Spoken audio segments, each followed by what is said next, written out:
You always think there's a limit to how much disrespect you can take from your own family. You think there's a line they won't cross. For me, that line was drawn on Christmas morning, and it was shaped exactly like a $1 kilans big bunk. They had no idea that their cheap gift would be the most expensive mistake they ever made. This is a story about finding your value when the people who are supposed to love you most refuse to see it. If you believe in righteous justice, make sure you subscribe and turn on notifications, because you won't want to miss how this ends. The magic of Christmas morning, they say, is a universal constant. I suppose that's true if your universe is a stable one. For me, the magic was always conditional. It was a fragile thing, built on a foundation of hope that this year, finally, things might be different. That year, as I sat on the plush beige carpet of my parents' living room in Portland, that hope felt thinner than ever. The air was thick with the familiar scents of the season, the sharp, festive perfume of the noble fir in the corner, the warm, comforting aroma of my mother's cinnamon rolls fresh from the oven, and the crisp, papery smell of possibility that came from brightly colored wrapping. But underneath it all, I could sense the bitter undertone of 34 years of precedent. I'd driven the 3 hours down from Seattle the day before, my old Toyota packed to the brim. As a structural engineer, my life is about precision, planning, and ensuring things are built to last. My approach to gift giving is no different. It's an exercise in observation and execution. I watched as my father, Mark, unwrapped his present first. It was a handsome, full-grain leather briefcase, a deep mahogany color that I knew would complement his work suits. $300. I'd spent weeks researching it, remembering his offhand complaints about his current, worn-out bag with its broken clasp. This wasn't just a gift. It was a solution. It was my way of saying, I listen. I see you. I care. He held it up, inspecting the stitching with a critical eye. Nice. Jessica, he grunted, and the highest form of praise he typically offered. Very practical. Next was my mother, Susan. I handed her a small, velvet-covered box. Inside was a delicate, sterling silver locket. $250. The night before I left Seattle, I had painstakingly printed and trimmed a tiny photograph to fit inside a rare, happy snapshot of Mom, Dad, and my younger sister, Chloe, from a vacation years ago. It was a reminder, a tangible piece of evidence that we were, in fact, a family.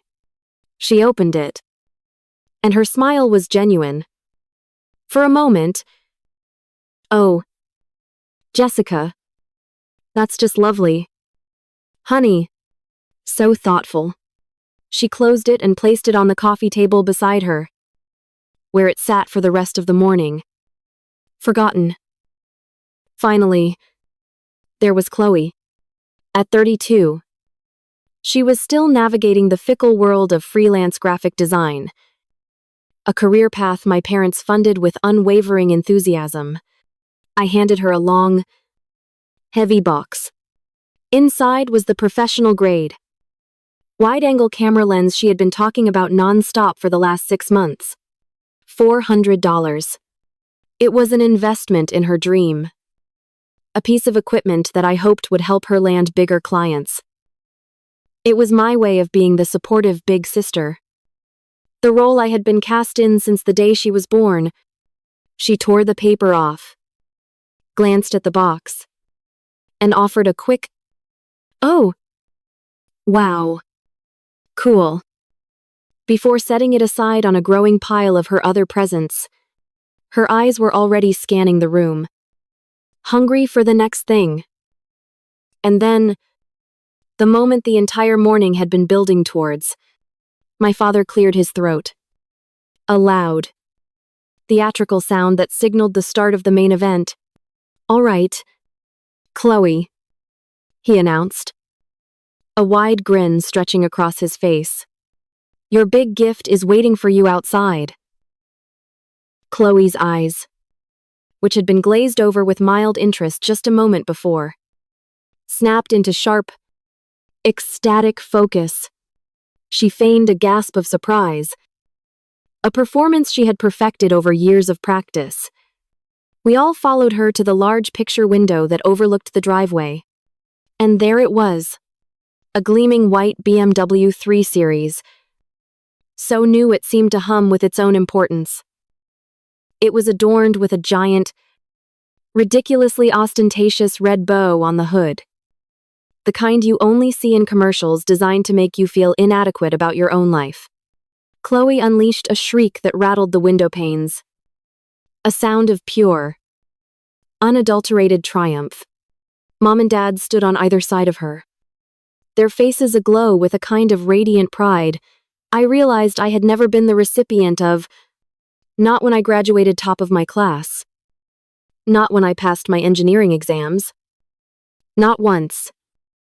She needs a reliable, professional-looking car to meet with clients, Mom explained, turning to me with an earnest, pleading look, as if she needed me to validate their decision.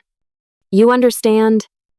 Honey, in a creative field like hers, image is just so important." I just nodded, my throat suddenly tight.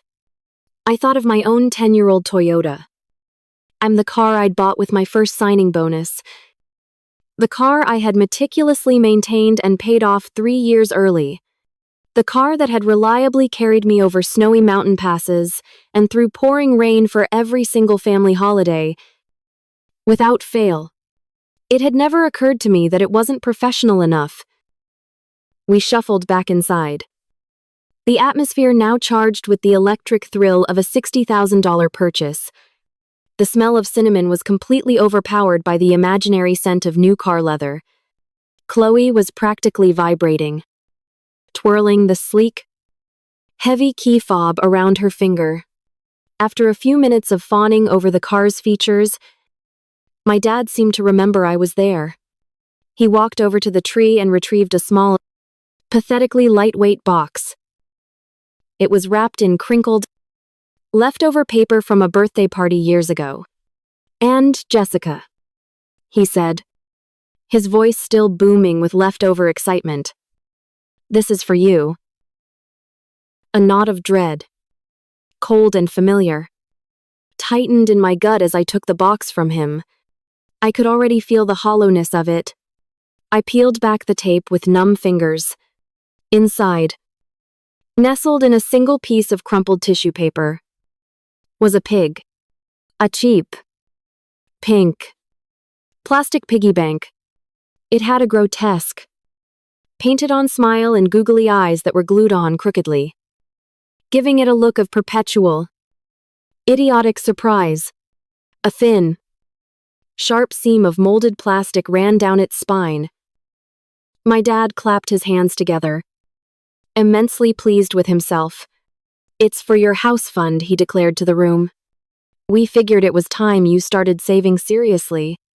We even got you started." He pointed a proud finger at the coin slot. My hand was shaking almost imperceptibly as I picked it up. I gave it a gentle shake. It wasn't the clink of coins I heard, but the soft, insulting rustle of paper. I turned it upside down, and two crisp, neatly folded $1 bills fluttered into my palm. $2. The silence in the room stretched for an eternity. The cheap, hollow plastic in my hand felt like it weighed 1,000 pounds. The $2 in my other hand felt like the final judgment on my 34 years of existence. They were waiting for me to laugh, to see the humor in it. But all I could feel was the crushing weight of a lifetime of being worth less. Chloe, ever the star of the show, sauntered over and draped an arm around my shoulder, her fingers brushing against my cheek in a gesture of fake sympathy. "Ah, that's cute," she cooed, her eyes sparkling with amusement. Then she leaned in closer, her voice dropping to a conspiratorial whisper that was loud enough for everyone to hear. "Don't worry, Big Sis. When that old clunker of yours finally bites the dust, I'll be sure to give you a ride. You can even pick the music." She patted my knee. A final, condescending punctuation mark. That was it. That was the moment something inside me snapped. I had come here with news. I had been bursting to tell them that I had been made a senior structural engineer at my firm, a promotion that came with a significant raise and a corner office. I had imagined the scene in my head, the surprise, the congratulations, the moment of shared pride. But the words turned to cement in my throat.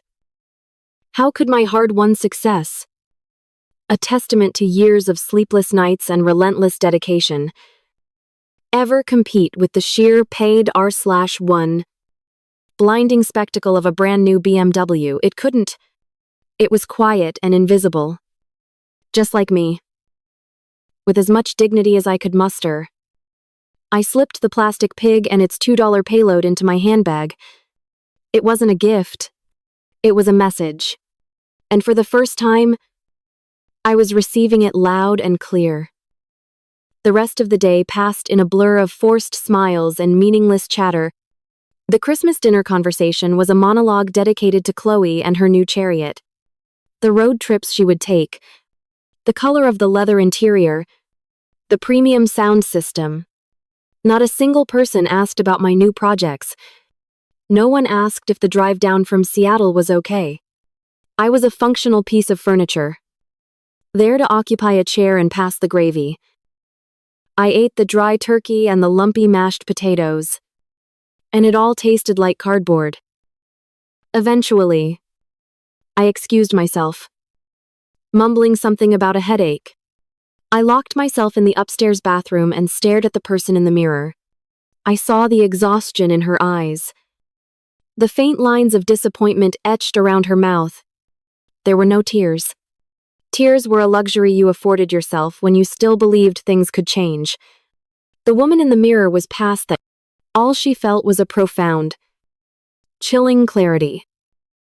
She was looking at a stranger who had spent her entire life begging for an invitation to a party she was never welcome at. I knew then that I could not spend another night in that house. The floorboards of the old house groaned under my weight as I crept downstairs at 2:17 a.m. The only light came from the blinking fairy lights on the Christmas tree, casting long, dancing shadows on the walls. I had already packed my small bag. I walked into the kitchen and placed my house key on the cold granite countertop. It was a small, quiet act of surrender. Or maybe an act of liberation. Outside, the cold air was a welcome shock to my system.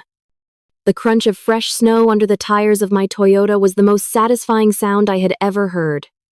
My car, my sturdy, paid-for, reliable car, started without a single complaint. As I pulled out of the driveway and onto the empty street, I didn't look back. I was driving away from more than just a house. I was driving away from a lifetime of being weighed, measured, and found wanting. I was about an hour out of the city, the dark highway stretching out before me like a new beginning. When my phone buzzed on the passenger seat, my heart, against all logic, gave a pathetic little flutter of hope. Maybe she noticed I'm gone. Maybe she's worried. I pulled over onto the shoulder, the engine humming softly. It was a text message from my mother.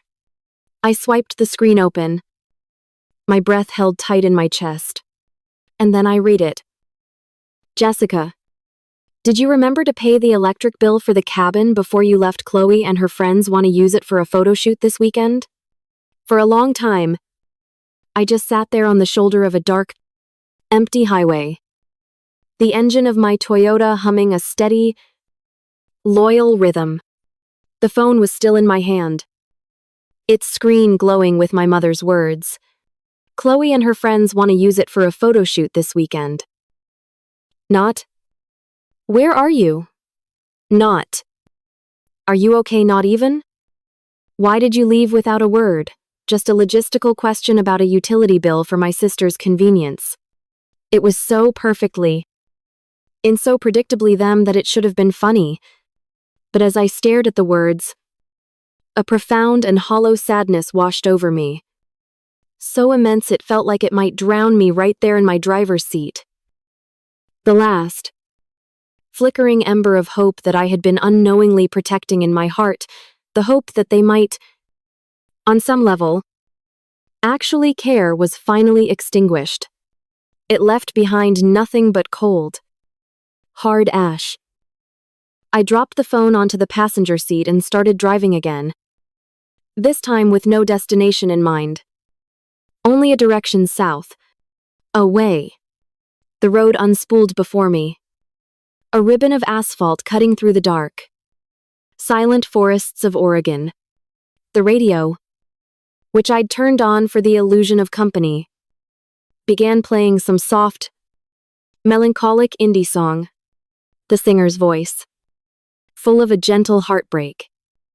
I seeped into the cracks of my own shattered composure, and the memories started to come. I was suddenly 16 again.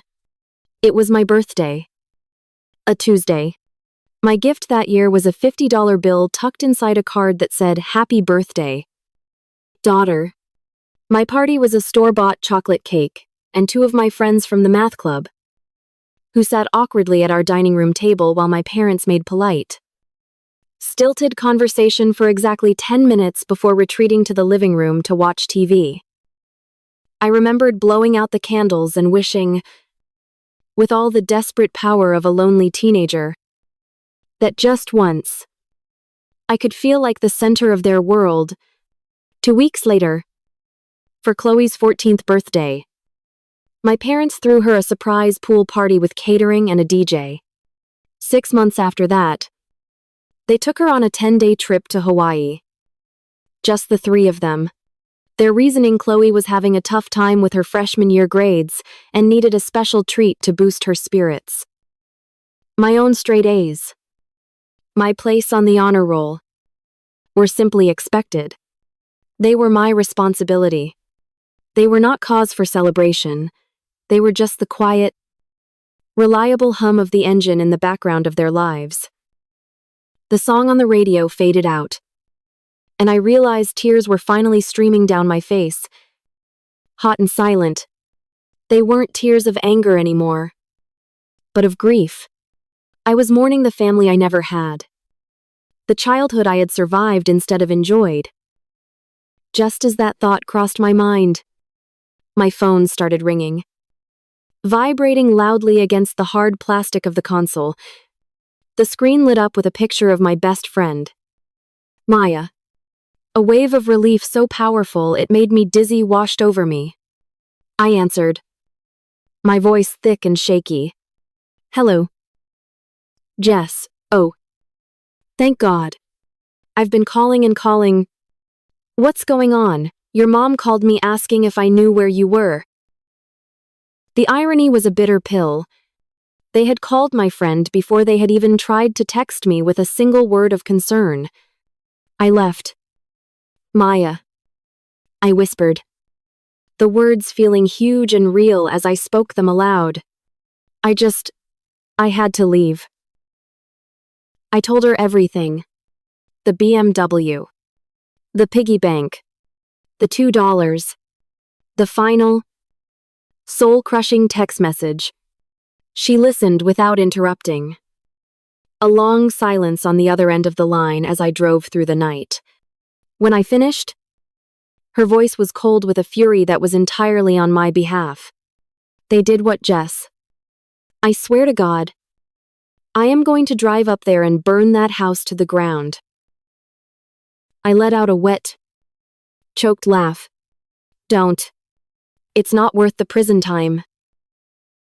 Where are you now? She asked, her voice softening. Somewhere in southern Oregon. I think. I don't even know. Okay, she said, her tone shifting, becoming firm and practical. Okay.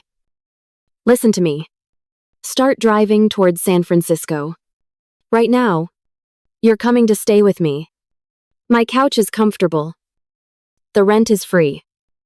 And my home is officially a Chloe-free zone.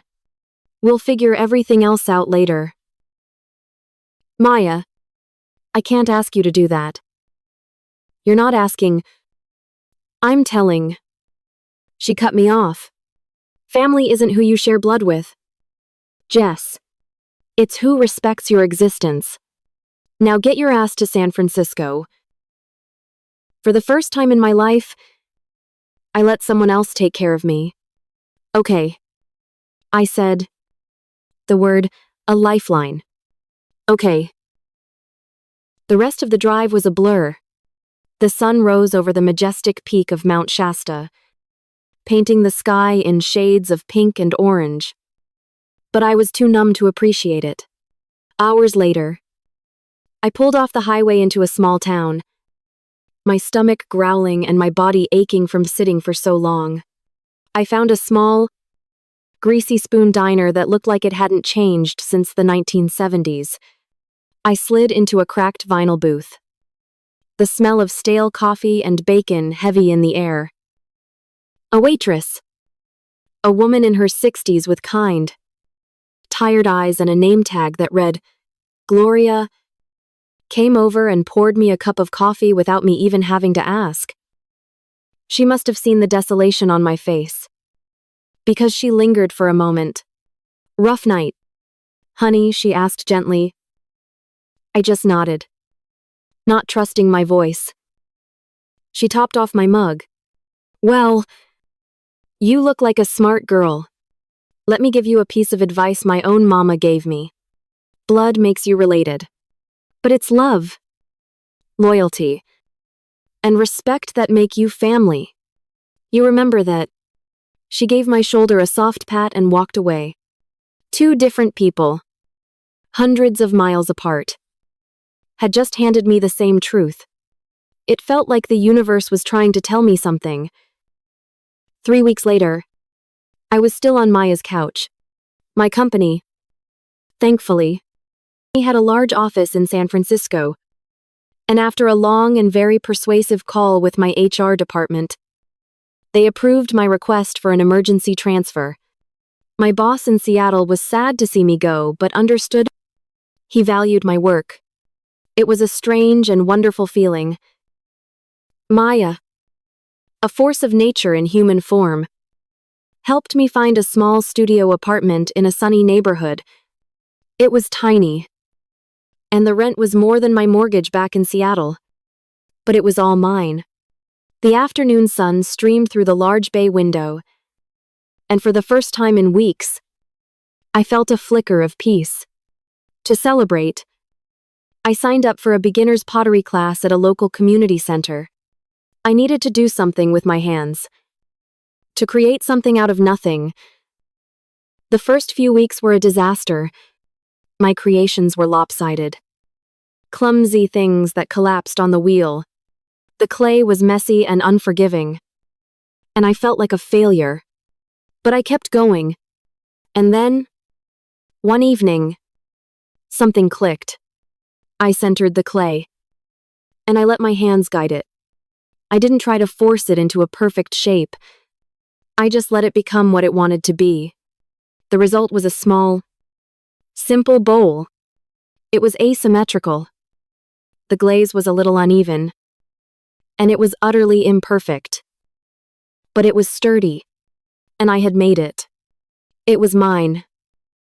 It was sitting on my new kitchen counter, holding a single lemon, when my phone rang.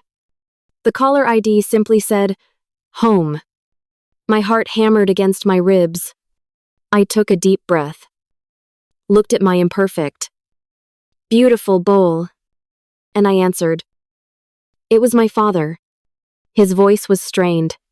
Jessica, your mother is worried sick. This is ridiculous. You're being incredibly irresponsible and selfish. The old me would have crumbled. The old me would have apologized, taken the blame, and promised to fix everything. But the old me wasn't here anymore. Actually, Dad? I said, my voice surprisingly calm and steady. For the first time in my life, I'm being responsible for myself, for my own well-being. Maybe that's something everyone in that house should try. There was a stunned silence on the other end. And then, I did something I had never done before. I hung up. My hand was shaking, and a wave of terror and adrenaline washed over me. But it was followed by a powerful, exhilarating surge of pride. That night, I opened my laptop. I wasn't going to let them twist the narrative, to paint me as the unstable, ungrateful daughter. The engineer in me needed data. The wounded daughter in me needed proof. I created a new spreadsheet, and I gave it a clinical, detached title, The Collins Family Resource Allocation Report, a 34-year analysis. I started digging through my digital archives, scanning old photos, pulling up bank statements, and searching my email for old receipts. I created columns for birthdays, vacations, tuition, cars, and miscellaneous support. The numbers, even in their preliminary stages, were staggering. And with every cell I filled, I felt a little stronger, a little more sane. Life in San Francisco began to take on a rhythm. I liked my new team at work. One of my colleagues, a kind and funny architect named David, started making a point of stopping by my desk every morning. One day, he casually asked if I'd like to get dinner with him, to check out a new restaurant he'd heard about. It was so simple. So normal. He was asking me, Jessica, not Chloe's responsible sister or the family problem solver. Just me. I said yes. 7 months passed like that.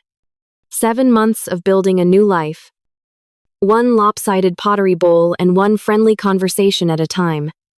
And then, the email arrived. It was a digital invitation. Elegant and scripted. To the wedding of my cousin, Vanessa, in Portland. The entire family would be there. My first instinct was to delete it, to ignore it, to stay safe in my new sanctuary. But then I looked around my small apartment. I saw the row of imperfect pots on my windowsill. I saw the spreadsheet, now a meticulously detailed document, saved on my desktop. I wasn't that girl who sat silently in a sea of wrapping paper anymore. I wasn't that girl who drove away in tears in the middle of the night. I took a deep breath, and I clicked the RSVP button. Will be attending. Not 5 minutes later, my phone rang. It was my mother. Her voice was syrupy sweet. A tone I knew meant she wanted something. Oh, Jessica. Honey, we got your RSVP. We are just so thrilled you're coming home for the wedding. The whole family has missed you terribly. We really need to talk when you're here. The trap had been set. But this time, I was the one who would be walking into it with my eyes wide open. My mother's voice, thick with a sweetness so artificial it could give you a toothache, echoed in my ear long after I'd hung up the phone. We really need to talk when you're here. It wasn't an invitation. It was a summons. It was the verbal equivalent of a velvet-lined trap. And I was expected to walk right into it. The same dutiful daughter I had always been. For a week, a low-grade hum of anxiety thrummed beneath my skin. But this time, it was different. It wasn't the old familiar dread of being dismissed or ignored. It was the sharp, focused energy of an engineer preparing for a critical systems test. I spent the evenings finalizing my report, checking the numbers, and organizing the scanned photographs into a seamless, undeniable narrative. This wasn't about revenge. It was about reclamation. I was reclaiming my own story. The drive to Portland felt different this time. I wasn't running away from something. I was advancing toward a clear objective. Instead of staying at my parents' house, a place laden with the ghosts of 1,000 tiny heartbreaks, I checked into a clean, minimalist hotel in the city center. The room was anonymous, sterile, and blessedly neutral. It was my territory, my base of operations. The evening before the wedding, I laid out my armor. It wasn't a dress. It was a beautifully tailored, charcoal gray pantsuit, an expensive silk blouse, and sharp, professional heels. I was not dressing for a family wedding. I was dressing for a board meeting where I held all the proxies. The wedding reception was held in a grand old ballroom with soaring ceilings and glittering chandeliers. The air was filled with the happy, uncomplicated chatter of distant relatives and family friends. It was a perfect portrait of normal, and I felt like a foreign body within it. I saw them before they saw me. A tight little unit of misery standing near the gift table. My father, looking tired and older than I remembered. My mother, forcing a brittle smile that didn't reach her eyes. And Chloe, staring down at her phone, radiating a nervous energy that was palpable even from across the room. My arrival caused a small, predictable ripple. A few aunts and uncles greeted me with surprised hugs. "Jessica, we hardly see you anymore," I smiled. Made small talk, and accepted a glass of champagne, my eyes periodically scanning for my family. Finally, my mother spotted me and bustled over, her smile widening into a painful-looking grimace. "Jessica, honey, you look so professional." It wasn't a compliment. "Hello, Mom," I said, my voice even. The reunion was as awkward and hollow as I had anticipated. The hugs from my parents felt like the grasping of strangers. Chloe finally looked up from her phone and gave me a weak, hesitant wave, refusing to meet my gaze. She looked thinner, and the confident, entitled glow she usually wore had been replaced by a dull, anxious sheen.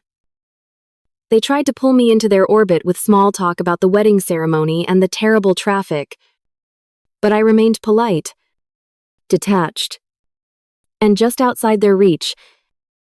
After about an hour of this excruciating dance, my father placed a heavy hand on my shoulder.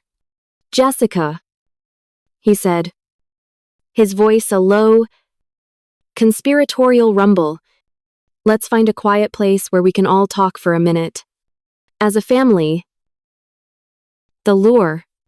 It was so clumsy, so transparent. "Of course," I said, my voice betraying nothing of the cold resolve solidifying in my veins. He led us away from the music and laughter of the ballroom, down a quiet hallway to a small, stuffy library off the main hall. It was paneled in dark wood and smelled of old books and dust.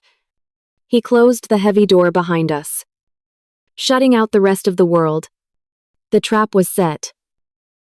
They stood before me, a united front of desperation.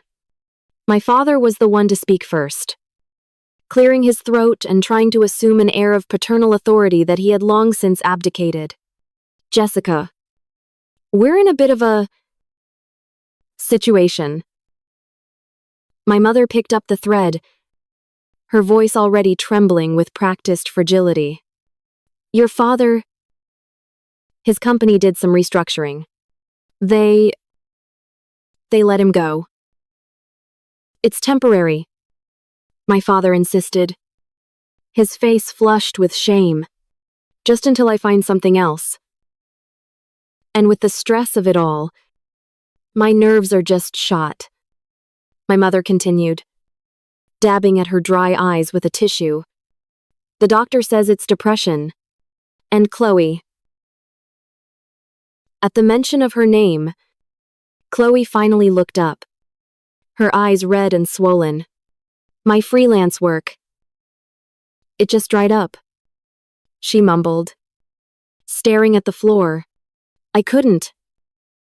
The payments on the BMW were just too much. They took it back last month. There it was. The full, pathetic picture of a life built on a foundation of irresponsibility and entitlement, now crumbling under its own weight. I remained silent, my expression unreadable, waiting for the final move. It came from my mother, who stepped forward and took my hands in hers. Her skin was cold. Jessica. Honey, she pleaded, her voice cracking. You've always been the strong one. The responsible one. The family needs you now. We were thinking, with your new promotion and all, that you could help us out. Just for a little while. To get us back on our feet. A profound, icy calm settled over me.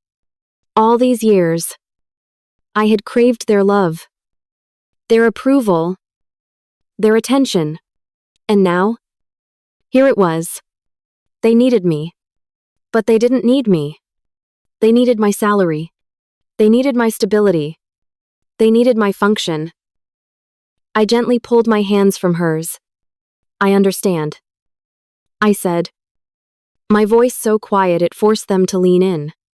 But before we can possibly talk about the future, we need to accurately review the past. I reached into my sleek leather tote bag. I saw the flicker of hope in their eyes, thinking I was reaching for a checkbook. Instead, I pulled out my tablet. I tapped the screen, and it lit up, displaying the title page of a presentation. What is that? My father asked, his brow furrowed in confusion.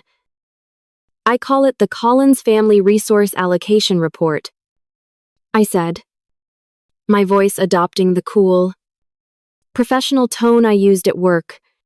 It's an analysis I've been compiling, covering the last 34 years. I felt some data was necessary before any new financial arrangements could be discussed. I turned the screen toward them.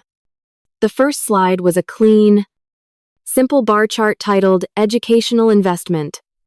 As you can see, I began. Chloe's private art school tuition, funded at 100%, totaled just over $20,000.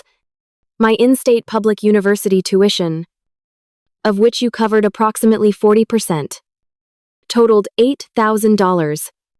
The remainder, I covered myself by working 2 part-time jobs. I swiped to the next slide. Post-collegiate support.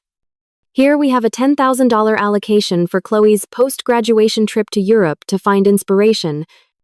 For me, this value is 0. I continued. Slide after slide.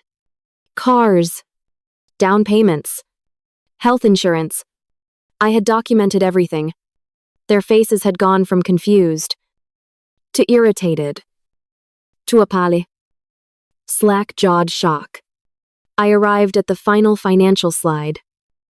A pie chart showing the total estimated parental investment over the course of our respective lives to date, I stated, looking each of them in the eye.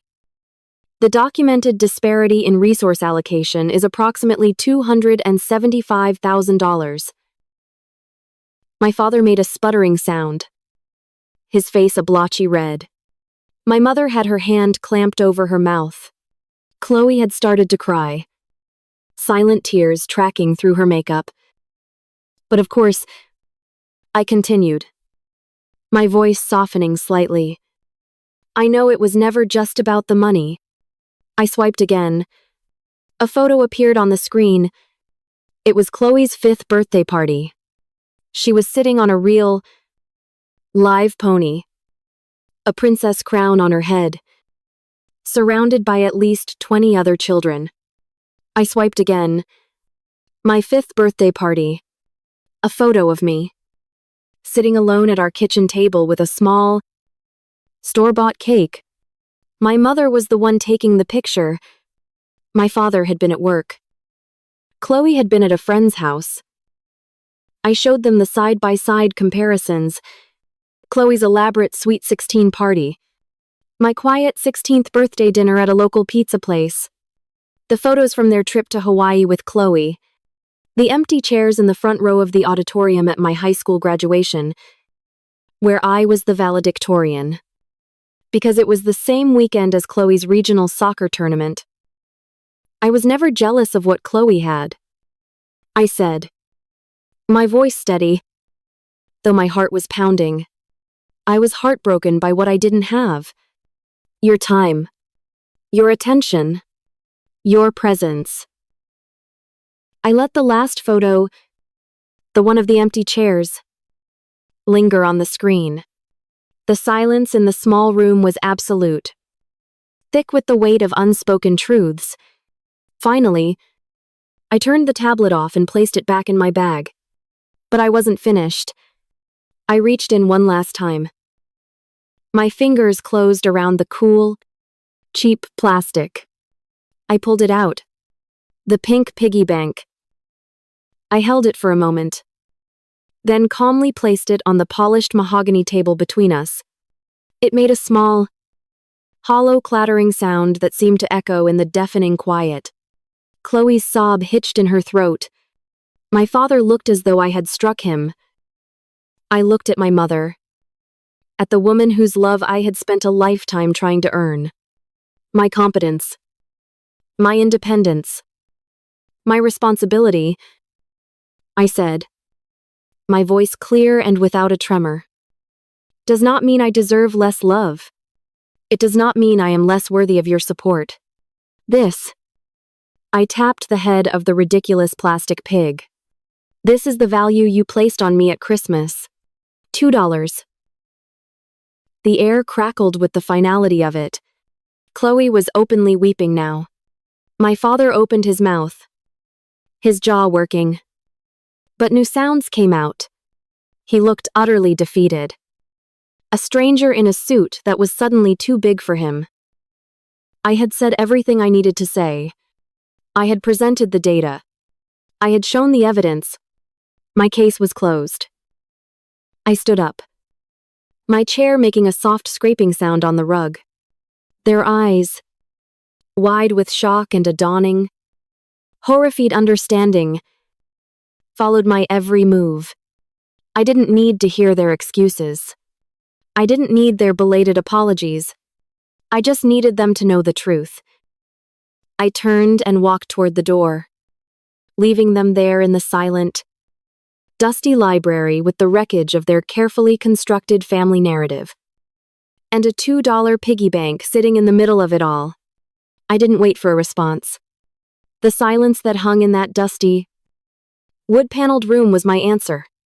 It was a vacuum, created by a truth so dense and absolute that no excuses could penetrate it. I turned my back on their stunned faces, on the wreckage of their self-deception, and on the pathetic pink pig that sat like a tombstone on the polished table. My hand was steady as I reached for the heavy brass doorknob. The latch clicked open with a sound that seemed unnaturally loud. A definitive full stop at the end of a very long and painful sentence. As I stepped back into the hallway, the sound of the wedding reception washed over me, the distant thump of a bass line, a wave of laughter, the clinking of glasses. It all sounded like it was coming from another planet. I pulled the heavy door closed behind me, and as it clicked shut, I heard the first sound from within the room, a raw, ragged sob, torn from my sister's throat. A moment later, I heard my mother's voice, not manipulative or pleading, but cracked and broken. "Oh, Mark, what have we done?" I didn't stop. I didn't linger. Their moment of reckoning was their own. And for the first time, I felt no responsibility for it. I walked through the crowded ballroom, a ghost in a gray pantsuit. People smiled and nodded as I passed, oblivious to the war I had just ended. Or perhaps the one I had just begun. I felt strangely light, as if I had spent my entire life carrying a backpack filled with stones, and had only just now realized I could simply set it down. There was no triumphant surge of adrenaline, no satisfying feeling of victory. There was only a vast, quiet, and profound sense of release. The weight of their expectations, their disappointments, their very definition of me, had finally been lifted. I didn't say goodbye to anyone. I walked out of the ballroom, through the grand hotel lobby, and into the cool Portland evening. The valet brought my Toyota around, and as I slid into the familiar driver's seat, I felt a deep, abiding affection for this old car. It had carried me away in the dead of night, wounded and fleeing, and now it was carrying me into the daylight, whole and free. As I drove out of the city and pointed the car south towards home, I didn't look in the rearview mirror. There was nothing back there for me anymore. The seasons turned. Autumn in San Francisco painted the city in shades of gold and amber. Winter brought a crisp, clean chill to the air. I thrived. My work was challenging and fulfilling. My friendship with David blossomed slowly and naturally into something more, something built on mutual respect and easy laughter. My tiny apartment, once a sterile sanctuary, slowly became a home. I filled it with books, plants, and my own lopsided, imperfect pottery. It was a life I was building with my own hands, from the ground up, on a foundation of my own choosing. Christmas arrived, not with a sense of dread, but with a quiet, happy anticipation. There were no frantic drives over the mountains, no carefully selected gifts intended to buy affection. Instead, there were strings of warm fairy lights twinkling in my bay window. My small apartment was crowded with the people who had become my real family: Maya, David, and a handful of other close friends. The air smelled of mulled wine and roasted chicken, and the sound that filled the space was genuine, uncomplicated laughter. We were exchanging silly, thoughtful gifts when my phone buzzed with an incoming video call. The name on the screen was Chloe. My breath caught in my throat. David, sensing my hesitation, gave my hand a reassuring squeeze. I took a deep breath and answered. The face that appeared on the screen was different. It was still Chloe, but the entitled softness was gone, replaced by a new maturity in her eyes. She looked tired, but in the way that people do when they've been doing hard, necessary work. She was in a simple room I didn't recognize. "Hey, Jess," she said, her voice quiet. "Merry Christmas." "Merry Christmas, Chloe," I replied, my own voice guarded. I just wanted to call and say that," she began, fumbling with her words, "and to tell you that Mom and Dad, they're in therapy. Both of them, together and separately. Dad got a new job. It's less pay, but he's calmer. And I'm taking a class in accounting at the community college. I got a part-time job as a barista to pay for it." I listened, processing the information without comment. It was a start. A fragile, uncertain start. "I know it doesn't fix anything," she continued, her eyes welling up with tears she didn't try to hide. But I wanted you to know, and I wanted to say, I'm sorry. For everything. For being a terrible sister. She took a shaky breath. I hope that one day, you can have a real sister. Whether it's me or not. You deserve that. The raw sincerity of her words pierced through the armor I had so carefully constructed around my heart. Thank you for telling me. Chloe. I said. And I meant it. I'm glad you're all getting help. I made no promises. I offered no easy absolution. But it was an honest conversation. Maybe the first one we'd ever had. A few days later, a package arrived. It was a large, clumsily wrapped box with my mother's familiar handwriting on the label. I opened it with a sense of trepidation. Inside, nestled in a mountain of packing peanuts, were two things. The first was a piece of pottery. It was a small, misshapen muk, glazed in a streaky blue. It was even more lopsided than my first bowl.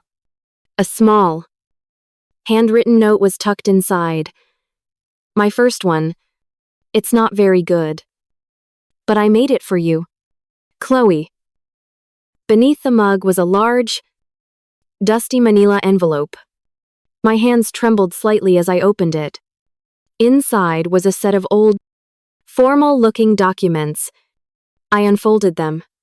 It was the original deed and ownership papers for the elaborate dollhouse my grandfather had built for me when I was a child.